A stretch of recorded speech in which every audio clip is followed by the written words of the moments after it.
Hello and welcome to your show, Momfit with Joe Peters. I am Joe Peters, your host, and I am super excited to have you all tuning in around the world. Welcome to the Spanglish World Network and the Her Network on the Single TV channels 250 and 251.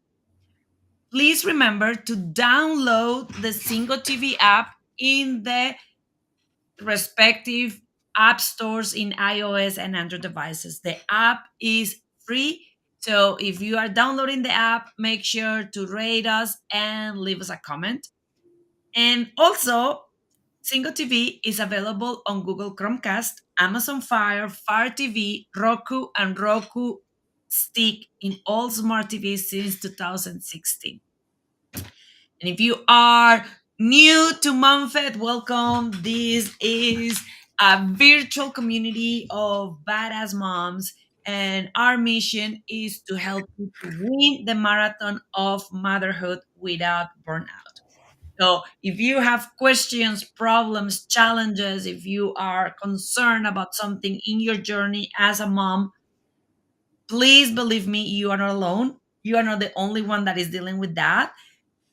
The thing is, we sometimes don't talk much about it, but go and follow me on Facebook and Instagram at Joe Unicorn Coach, like says in the screen. I handle my own social media.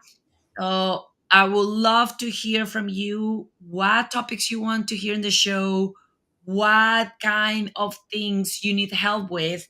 And then if I cannot help you, I will have an amazing guest like Casey that come and help us because it requires a village, like they say. So I am super excited to be today with Casey.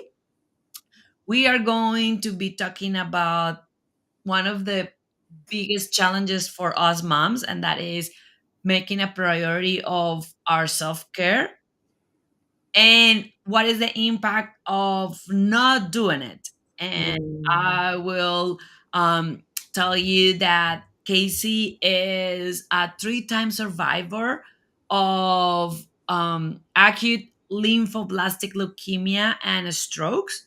Casey is a trauma informed cancer coach and use somatic movement and breath work with survivors so they can heal and be able to reclaim their life in a healthy, empowered way and move away from that diagnosis of I am a cancer patient or I have cancer. So they can heal physically, mentally, and emotionally and not live on fear of what if that come back. She is also the author of Finding Your Way Back to Heart Center, Cancer Treatment Ending Now. Now what? And she's a personal trainer, yoga instructor, yoga for oncology certified, yoga for trauma, and she is a nutritionist, somatic therapist. She's a full range of expertise and wisdom. And probably we are going to hear from her story just now that she did all of that in her own healing journey. So, Casey, thank you so much for being here. I'm super excited to have you here with us and share with us your wisdom. Before we go any further, I ask everybody to share their favorite phrase with me. Um, so yours were two. It says so many. You have so yeah. many, and the two that you like the most are we repeat while we don't repair, Mhm. and the caring of oneself is not a luxury, is a necessity. So let's go now open the show with why those were the two that you choose and what they mean to you. So they mean a lot to me, both individually, because if we don't change the patterns, the habitual patterns that we are in, we will end up repeating what we don't repair, whether it's our mind, our body, all of it. So I think that it can be seen as a lot of work to start to change and break patterns, but ultimately you're going to suffer anyway. So, you get to choose your hard. Which hard do you want to do? This repeat the same same things over and over and over and over and over again, or learn the lesson and change the behavior, right? So that's why I chose that one, and that's so true, and I see it so prevalently in my earlier life, right? And then, I chose, the caring of oneself because we as women aren't really taught how to do that, number 1, and then number 2, like, all the societal messages that we've been given since birth is like, "Be the good girl, be the helper, please everyone else around you, make sure everyone's okay or comfortable or has all the things they want or need, and then you get to take care of yourself." Well, what? Like, that doesn't make sense. So, like, everyone else gets to do it, but we don't? Like, the messages don't make sense, and then as a result, we compromise our what we want, our health, our needs, our everything. Um, and that ends up sometimes with repression, suppression, and disease of the body. Absolutely. What we don't heal, the body forces us to pay attention. And I was going to talk a little bit about your story and how you went from a diagnosis to a survivor to then start working with helping others. So I was diagnosed at 31 with acute lymphoblastic leukemia, like you said, and um, it was intense. Like I was immediately hospitalized for 28 days. It's part of the protocol that I was on. They basically throw the kitchen sink of chemotherapy at you. Mhm. 4 months into my journey, I ended up having a stroke because of the chemotherapy specifically, they think. And that was a whole 3, 4 weeks of recovery in a hospital, and then or no, I'm sorry, 8 weeks of 3 hours every single day for 5 days a week of outpatient rehab to learn how to use my entire left side, which was temporarily paralyzed. So then my journey is about 5 years in total. So my initial protocol was about 18 months. I finished my last chemotherapy. 7 weeks later, I relapsed the first time. And my medical team told me, your body's not responding to chemotherapy anymore. Want to try this immunotherapy or go on a clinical trial? So, after some debate back and forth, we decided to go on the immunotherapy because it didn't negate me from going on the clinical trial. Mhm. The immunotherapy failed. It basically sent me into cytokine release storm, which is where your body starts to attack itself from the inside out. We went on the clinical trial. I did all the testing and it got shut down right before I was supposed to start. I know, talk about, like, nerve-wracking and, like, your hope being stolen from you. So, the Leukemia and Lymphoma Society conference for doctors had just ended, and my doctor brought back this piece of research that she had been doing for a cancer that wasn't mine and said, "Do you wanna try this?" And it was a different immunotherapy. Given what I had just gone through with one, I was, like, really not gung ho about trying this because I was like, "Am I gonna die, like, literally again?" So there was some debate. I don't know how many days I, like, thought about it, and I said, because I asked them, "Well, what other options do I have?" And they're like, "There's one other clinical trial going on right now at a neighboring hospital. You're on the wait list, but it doesn't guarantee that, you'll qualify if you get moved to the top, and they don't move you to the top, so you just wait." And I was like, "Well, what happens if I don't make it, like, to the top by the time, like, I'm too sick to do it?" They're like, "There's nothing we can do." And I was like, "Oh, great, awesome."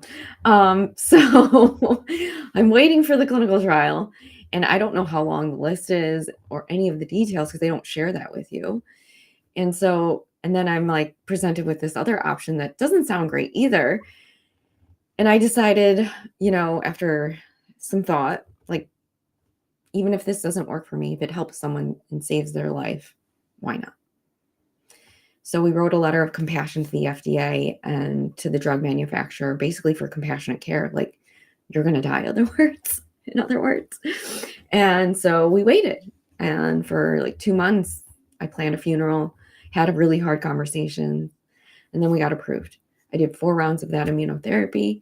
I went into a stem cell transplant, and then 6 months after my stem cell transplant, I relapsed again. This time my team was like, okay, we need to get you back into remission. We're going to do the immunotherapy and then another stem cell transplant. So we did the immunotherapy. I got into remission and they just said, we're going to wait. And I was like, I don't like this plan. And because they didn't know if this drug would work long-term remission or not, and they wanted to find out. And I was like, I don't like being this guinea pig, but okay. I don't want to go through another stem cell transplant because it's brutal. I'm like, so after about 6 months of just like waiting, going to the doctor every week and blood and platelets and all these things, they were like, I was like, do you think I'm okay? Like, that's literally what I asked. Do you think I'm okay? Do you think I can go live life? And they're like, yeah. I was like, okay, well, how do you do that? They're like, eat right and exercise. I was like, that's not helpful. Which led me onto the journey of then figuring it out for myself, which as a byproduct, I now get to help so many women. And so many of the women I work with are moms, right? I didn't have that opportunity, unfortunately. But the women that I work with literally struggle with the caring of oneself. And I see it all the time. How do I make time? But my kid needs this. But my husband needs this. My partner needs this. And it's like, you can't pour from an empty cup. I love that, and I think that your story is such a inspiring story into resilience and giving options and move on. Let's go and talk a little bit about why do you think that especially moms get that thought or get thought or brainwashed into their health is not as important as their children, and that they are less in the list and that they need to take care of everybody else, because I think that it starts there into that belief of my health is and my well-being matters. And I think that unfortunately take all of us to hear a story like yours, because I promise you that there will not be, I promise you that, especially if you're a mom and you get to a um, final diagnosis like that, like you are going to die, then that was going to become your priority, because then you are like, oh crap, I'm not going to be there for my kids. I'm not going to be there for their wedding. I'm not going to be there for their college graduation. So that, like you and me, we believe in this. It should not take us to Wow. get to the bottom to do that switch. So how we can start doing it preventively, and why do you think that is so hard initially to just adjust that priority and keep pouring into our cup, even with the kids, even with the family, even with the spouse? I see it all the time and I hear statements like, well, I just want to make sure my kids are taken care of and they're happy. It's like, yes, they can be happy, but you can also take care of yourself in the meantime. Because let me tell you, a happy mom and a happy human, if they see that, that's better than you being miserable, going, are you okay? Are you happy? Like that doesn't help. I think that's part of the belief system of like my kids' happiness depends on me and how much I can give them.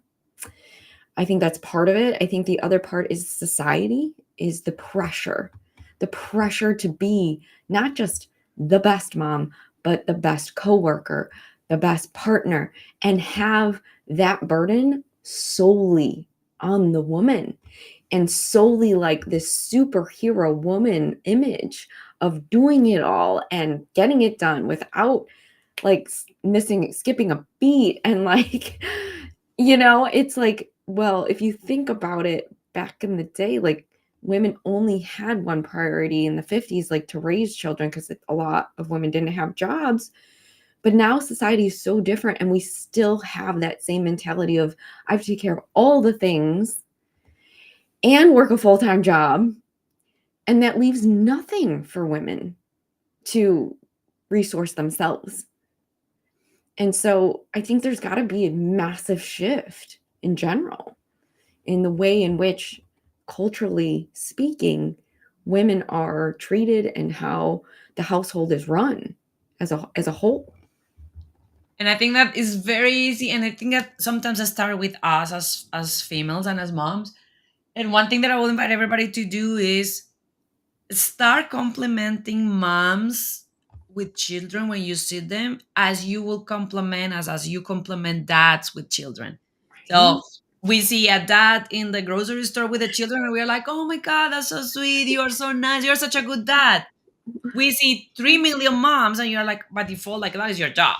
Yeah. Or I see it all the time in the airports, like you see a dad traveling with their kids and it's like, oh my God, that's so good, you're such a good dad, that's amazing, how can I help you? And then we see one dad with one kid, and then we say all that, how can I help you, let me whatever, we go above and beyond our way to help that dad with their kid, because oh my God, he's a dad and it's such a nice thing that he's traveling along Yeah. with his kid.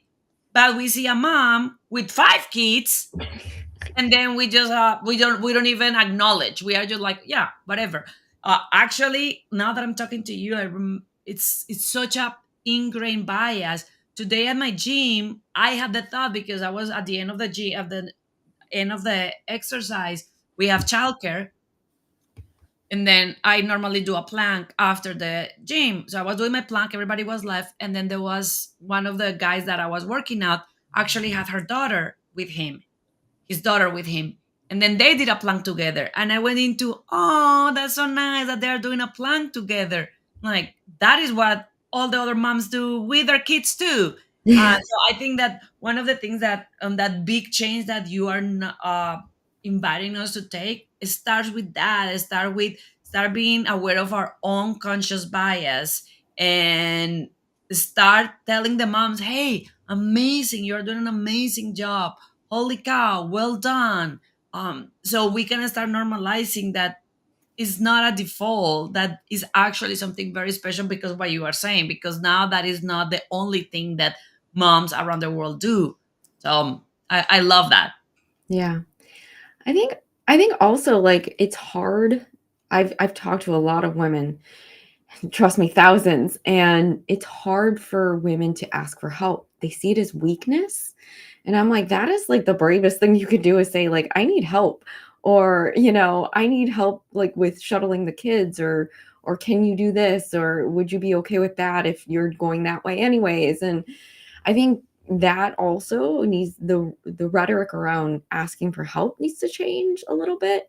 Like, I remember if I wanted to play sports and my parents couldn't drive me somewhere or get me somewhere, it was on me to figure it out. Whereas moms like are now like, I'll rearrange my entire schedule. I'll get you there. And it's like, well, the kid can take some responsibility. It's okay for them to ask her for a ride from a friend who's going to the same event.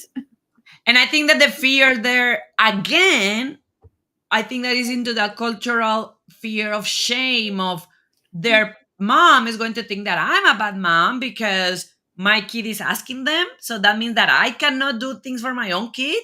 And I think that is that part of, don't put it even into that way, is getting that community of talking like, hey, giving friends with the team players, and say moms, and say, okay, are we going to rotate this, how we're going to support each other. Right. And then I was it's funny what you were saying into asking for help, because um it is such a challenging thing. I was watching and I love this, and that is why this is such a passion for me, um to give this message with people like you aware. I was watching this TikTok of a lady that I love that is all about motherhood, and then she was doing like that, like she's playing two moms at a Mm, time. So one of them is a newborn mom and she's overwhelmed and she's tired, and then the friend come in and say like, hey, how's your sleep? And she's like, oh my God, I'm so tired. And then she's like, so what time is the hardest time? And then the poor newborn mom is like, midnight, and he cries for an hour and a half, and nothing that I do works. And then the friend is like, oh my God, that is rough. Mine was around 6 p.m., but oof, midnight, that's rough. Like, yeah. And then the mom was like, okay, I will see you at midnight tonight. And then the mom was like, what? no, you don't have to. And then she's like, I understand that I don't have to, but I want to. And then Mhm. we will run it by the year. I will show up here at 11:30, and then if you are overwhelmed and you want me to hold the baby crying while you just lay down in another bed, I will do that. If you are fine holding the baby, I will go and do laundry, do the dishes, do meal prep, but I will be there with you at the time that is being the roughest for you. And if that is at midnight, I'm gonna be there. And I Ugh. thought that that was so amazing, because that is the part of it requires a village. That is the part that what you are saying is so true. In the 50s, in the 40s, you didn't have to have that awareness because you live around your family. So you didn't need a friend to do that because you had your mom and your sister and your Mhm. cousin that were next door. So you can just even knock into the wall and they will hear and come. So we had that by default then, but now we are spread around the world. Now we need to step into that place of doing that for each other Mhm. without the fear of asking for help, without the fear of asking, ooh, um, and it's, yeah, it's how do you think that we can start working into getting comfortable asking for help and changing that concept of, ooh, I'm gonna be a bad mom? Because I promise you, even me with all the work, yesterday I had a crazy day, and I had to ask my in-laws to take my son to preschool in the morning, Mhm. and I felt the discomfort, and I felt like that, like, Mm. oh, I should be able to do it all. But then I was like, no, I'm not going to make my day even crazier than what it is. And they were happy to do it. But in your experience with your clients, what do you think that is that the path to start building that confidence of saying, I need help, and don't feel guilty about it, and saying, I need help, and that doesn't mean that I am a less of a good mom. That doesn't mean that I don't love my kids. That just means that I freaking need help. How I kind of reframe it to a lot of the moms that I work with that their kids are have busier schedules like sports and things is you see another mom there and you go up to them and you say, "Hey, there's going to be times in your life when you're not going to be able to do it all. I'm going to have times in my life where I'm not going to be able to do it all. What if we make a deal with some of the other moms and we do a ride share when we can't all do it?" Kind of like a community within a community to help all of each other. So it creates less stress as a whole. Like, where maybe it's not every week, but maybe once a month, somebody takes the kids and make it like we're all helping each other instead of like, I'm asking you for help. How about we all do this together? Because we all know like shuttling kids back and forth in the car is like kind of the biggest time suck you can have as a parent, being a taxi driver basically. And so like if we can all help each other just with that little example, if it saves 10-20 minutes, that's amazing. Like that's 10-20 minutes for a mom that they didn't have. So even if it rotates once a week, that's huge. You get more time back. Everyone wins. You're all going to the same place and similar, like it's not like you're going far if they're in the same like area. So why not make it easier for not just yourself but everyone there? And so I go approach it like a community instead of like I'm because it's not a weakness. You all are becoming better as it a result. You are spending time with the kids that your kid is spending time with in the car. You have them in one little confined space. And that's how you get to know your friends' kids, your kids' friends. So it's like there's so many benefits to it that I think we're also missing out on as a result. Like it's the only way I learned a lot about my friends' parents is being stuck in a car with them, right? But it was like eye-opening to see, oh, that parent does that for a living. Oh, this, oh, that. Oh, like it's it's such a community involvement if you're doing something for years too, such as like sports and things like that. I love that, and I love that part of pairing up, so it's not as challenging. And then the reality is that I think that two points that then you made me think about. The first one is be completely honest and Yeah. be willing to be honest to say what are the things that you really enjoy and what are the things that you don't. Because if you are like me from Colombia and absolutely love soccer, then taking your kid to soccer will not be, it will be something enjoyable. You love watching them. So that's fine. But if taking it to something else is not, that is part of that guilt of saying, like, be completely honest. These things I like, these things I don't, and then focus on who can help you with the things that you don't enjoy with your child. And I don't know if you ever read the book Drop the Ball from Tiffany Duff. Mm-mm. She's amazing, and she talked about moms and women dropping the ball. And one of the things that she said is that, talking about that community, she said that she had to start finding that community, in the community where her neighbors. So Mhm. a good relationship with their neighbors and make sure that you understand that your neighbors are figures that can help at any point. Then the working mom friends, the stay home friend moms, because that is another one that I don't know if you are seeing with a lot of moms, but there is a lot of division. Like, we are the Mhm. working moms, and then you don't understand because you're a stay home mom, or we're a stay home and you don't understand. And actually she have something very amazing, and is when you bring them together, they can help each other a lot. Because then you have a stay-home mom that had a lot more room to help with things whenever you had a last minute meeting at work, and instead of feeling like the worst parent and let your kid waiting for you 45 minutes, you can take the phone and say, what are you doing? Can you give me a hand? And Yeah. they will be like, sure, because helping also fill their cup. Um, Mhm. so one of the biggest things that I always say in this show is, how we do anything is how we do everything. And I Mhm. want you to share a little bit, before we go back into the health, how taking care of ourselves is impacting the future of our kids. So kids don't learn by what we say. They model behavior, right? So if our kids don't ever see us taking care of ourselves, whether it's through diet, exercise, or even just time to read a book for ourselves, they're not going to be able to know what that looks like and to do it for themselves.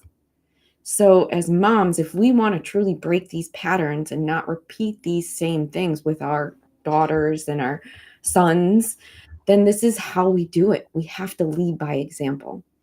And I have so many clients that start working out consistently and now their daughters see this, right? That changes their life hopefully in the long run.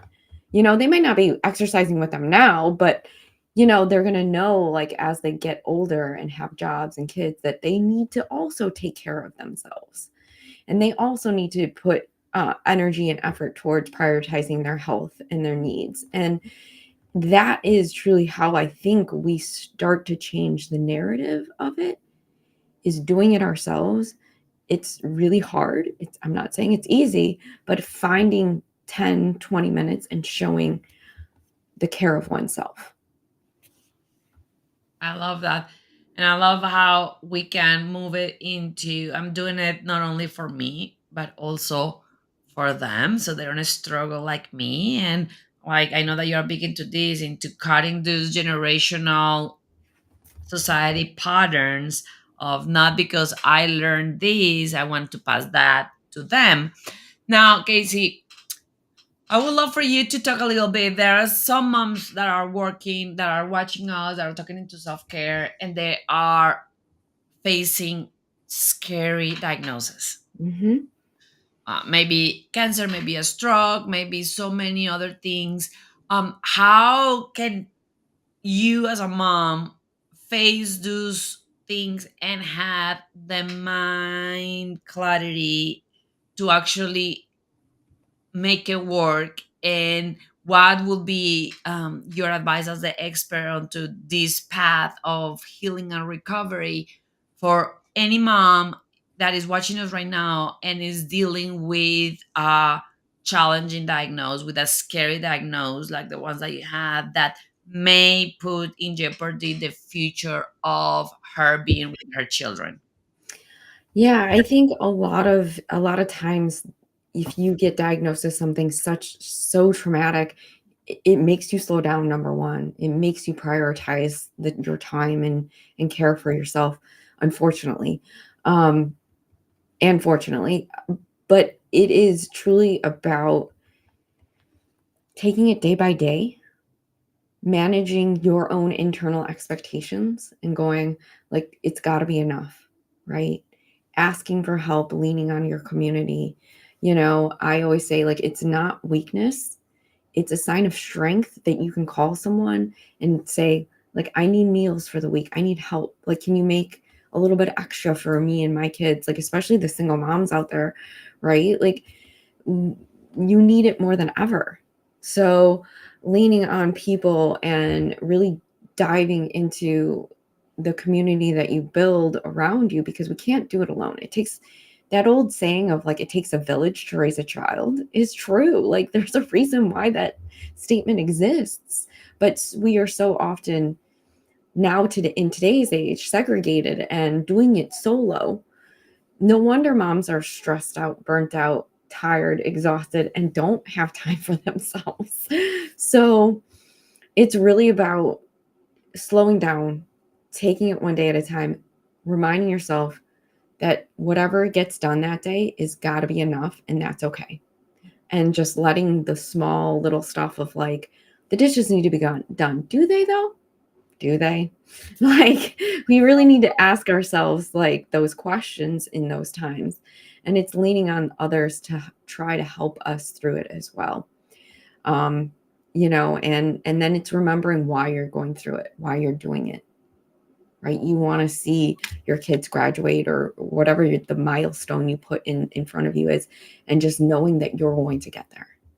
It's it's that determination, that resiliency, because every woman that I've ever met is stronger than they think they are capable of. And trust me, you guys give birth to children. Like that's an amazing feat in of itself, like growing a child for 9 months and birthing it out. So if you can get through that, you can literally get through anything. And that is a beautiful, beautiful message. And then is, I love that you bring the single moms, because I really don't know how they do it. That is about us, especially on those. I think there was so many things. I love how you bring back to what we were talking earlier in the show, and is, especially as moms, what how we can bring that awareness of, I choose to not wait until I have an ultimatum diagnosis to make priorities and slow down. Because we are hearing it from Casey. If you get the ultimatum, you are going to slow down. You are going to make different priorities. So why we cannot choose to not wait until we get there to actually do it, and do it more preventively. And I love asking for help. Now, Casey, with all the moms that you work with, um how is the process with communicating with the children? Because I can see a lot of moms is not only this worries about them and them not being there for their children, but do I tell them? Do I not tell Mm. them? I don't want to worry my kids. I will not say it. So, in your experience as a coach onto these things, what has been, in your experience, the best way to do it? And I know that there is not a cookie cutting one fits all, but what are some of the things that moms could evaluate and take in consideration when they are facing of, I'm not only have this diagnosed, but then I also have children that, if I'm having chemotherapy, are going to see me sick and are going to see me not feeling well. How the communication with the children and their community and their family work for their benefit. I believe in transparency. I've had some women not tell their children. I've had women be very upfront with their children. I think, and the reason why I think total transparency is necessary is because children are a lot smarter than you think they are. You think you're hiding something, but they know. And they are very in tune with what you are thinking and feeling, whether you realize it or not. So I've had so many women who have kept it a secret until after the fact, and their children have gone, I thought something was wrong, or we knew something was wrong, or, saying statements like, but they didn't know. And I think leaving children in the dark to not understand the full capacity of of the disease, and that it's not a scary thing anymore, and that it's not it is life threatening, but it's not life ending anymore as much as it used to be. And that how technology has changed, and that, you know, you're going to have to change your lifestyle as a result, or at least you should be, and teaching your children why that's necessary to maybe start eating healthier, changing those habits, changing some of the things that you're doing, right? Like them understanding why you're doing it is huge, right? Like they know something's going on. I've seen it, I've heard it. I'm like, they mirror our neurons. We sync with them. They're attuned to us. And if you are anxious, your kid's going to be anxious. If you're scared, your kid's going to be scared. They might not know why. They might not understand that part of it, but they feel it. So I believe in total transparency, as scary as that conversation is. And I think that also is a good thing to think about into what if I don't win this battle, Right. and then they get in the future questions and resentment, and I wish I knew, and I wish that you that she told me, and all of that. So I know that is a very challenging concept, but I think that that is why it's important that you work with experts like Casey, because we are going to say it over and over and over again, you are not alone, especially if you are facing something like that, a big diagnosis, or if you are facing struggles with self-care and preserving Mhm. yourself. You don't have to figure out by yourself. You can rely on people that at the moment had more tools, a different perspective, a different point of view that can help you to connect the dots. Now you touch a little bit on this, and I'm always fascinated about that topic, but you are being talking about changing lifestyles and doing things like exercise and eating healthy.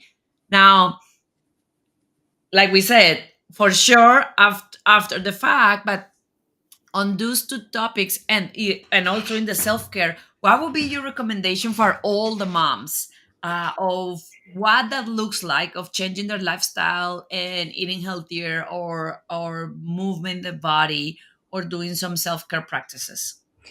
Right, and I think it's all depends on what the mom's goal is, but I do believe, like, our bodies were built specifically to move. We should be at incorporating some sort of movement in our life, whether it's walking or yoga or strength training or something. We need to be moving, so exercise is very important. Um, I think at least minimum 3 days a week, 20 minutes a day. If you can do more, it's always better. But again, it depends on what you're doing too. And then I think as far as eating healthy, it's eating as many whole grain, whole foods as possible. So like instead of processed foods, eating fruits and vegetables, right? Like eating things that are minimally processed, like fast food and things like that. Just cutting those out of your diet is going to be impactful to how you think and feel, right? Like garbage in makes you feel like garbage. So like if, limiting alcohol, all those things that are counterproductive to our health and can actually hurt our health is huge. Um, for that, I think everyone should be meditating a little bit. I think everyone should be journaling, because if you don't know how you're thinking and feeling every day, how are you going to change things? We have to change the conversation somehow in our heads. And if we don't know what we're thinking and feeling, we can't change anything. right? So we're just going to go on autopilot over and over again. So I think taking a little bit of time for yourself can make a huge impact for how you feel. And it doesn't need to be an hour or 2 hours. It can be 20 minutes, it can be 10 minutes. Just taking that time is huge. And I love that. And I think that one of the biggest push-ups that we have is that I don't have time. Mhm. And I was actually watching something this week, and they was like, instead of saying I don't have time, try to say out loud, but I choose to not make that my priority, and Mhm. see how that feels. Because the reality is not that you don't have time, is that you don't have time for that. So if we are feeling that we don't have time, start thinking. One of my favorite things with my clients is the concept of every yes require a no. Yes. So if you are ending the day and the week and the month with a lot of no's, no time for workout, no time for eating well, no time for meal prep, no time for meditating, no time for journaling, Yeah. then that means that you are giving all your yeses to other people, and it's time to start doing some check balance. Okay, so because every yes require a no. So the reality is, for you to say yes to workout, you have to say no to something else. And it's about us to start being mindful about that. Sometimes that means no to scrolling on TikTok Yeah. and Facebook for 20 minutes. Or if you are going to do it, at least do it in a running machine or something like that. Yeah. Or means that you are going to say no. One big example, you're going to say no to do from scratch handmade cupcakes for your kids party, and then you're going to hire somebody to do it for you. Right. So I think that is important, that you do that, because one thing that I love about what you said is we are very good as females, especially, to go to the extremes. Oh, So as yeah. soon as we say take care of you, exercise, eat well, then they're like, I don't have 3 hours. I don't have an hour and a half for the gym, and then it's going to take another 20 minutes to 20 minutes to meditate, 20 minutes to journal, and then an hour working out, and then an hour. So then we get ourselves into that scare panic mode, and we are like, no, it's not possible. It's like even if you do 5 minutes, 10 minutes, that is better than zero. That is better than not doing it at all. 100%. Yeah. Like, I'm like, if you're that busy and you don't have the time, like the average person wastes, I read some statistic a long time ago, so it might be out of date, but the average person wastes like 45 to 55 minutes a day on social media. That's insane. That's an hour. There's your hour right there. So, like, even if you're spending half that time, that's 30 minutes. Like, so the narrative that we don't have time isn't necessarily true. It's like you said, where are we prioritizing the time? And just because we don't have an hour doesn't mean we can't do anything. Like, it's not the all or nothing. So, very good points. Okay, we are getting close to the end of the show. Casey, it's been amazing having you here with us. Thank you for sharing from your heart. Thank you for being vulnerable enough to share your journey and how it went up and down, up and down. I would love for you, before we close the show, to give us a overall advice into, if you could reach out to all the people that are watching us right now, in terms of self-care, the importance of self-care, the importance of that into your health, and how you were saying with your phrase, we repeat what we don't repair. What would be that message? And then after that, I would love for you to share how they can find you, where they can find you, if both ways, if they already are facing a scary diagnosis, that they don't want to do it alone, that they have you in their having their back, or even if they have history of, like, they are people that had mom and grandma and like genetically more propense to do diagnose, and they have this as a woke up call, and they're like, I want to do things preventively and I want to work with Casey, how they can reach out to you. Yeah, absolutely. So I think what we don't repair, we repeat is such a huge statement because if we are constantly stressing ourselves out because we're not taking care of ourselves, that stress ultimately leads to suppression, repression, depression, and disease of the body. And so, if we aren't taking care of ourselves with self care, we're going to continually on that hamster wheel and burn out. And that's going to something chronic illness or something is going to happen in our lives to make us stop. So it's hugely important that we take care of ourselves, without us, like what are your kids going to do, right? So we are the nuclei of the family. So women are most of the time. And so like we need to take care of ourselves just as much as we want our kids to take care of themselves. So that's number 1 and that shows them that you're breaking the cycle, you're breaking the pattern of society that we need to do it all and be it all and not take care of ourselves because that narrative needs to change. And then you can find me on social media, on Facebook, on um, Instagram at the Happier Hustle. And you can find me on LinkedIn, Case Kang Head. And if always reach out. You like Joe, I run everything, so you'll be talking to me. And yeah, I would love to connect, even just if you say hi. Before we go, I want to know, why is the happier hustle? Okay, so my grandmother, she sadly passed away a couple years ago, but she would always say growing up, go find your happy. And I didn't really understand what that meant. Like, are you happy? Does that make you happy? She'd always say these things. And I was like, I realized that during cancer, like I wasn't happy. And I needed to go find it. So that's where the happy came from. The hustle was I was really into Brene Brown and she has this quote that says, you either something about hustling for your worth.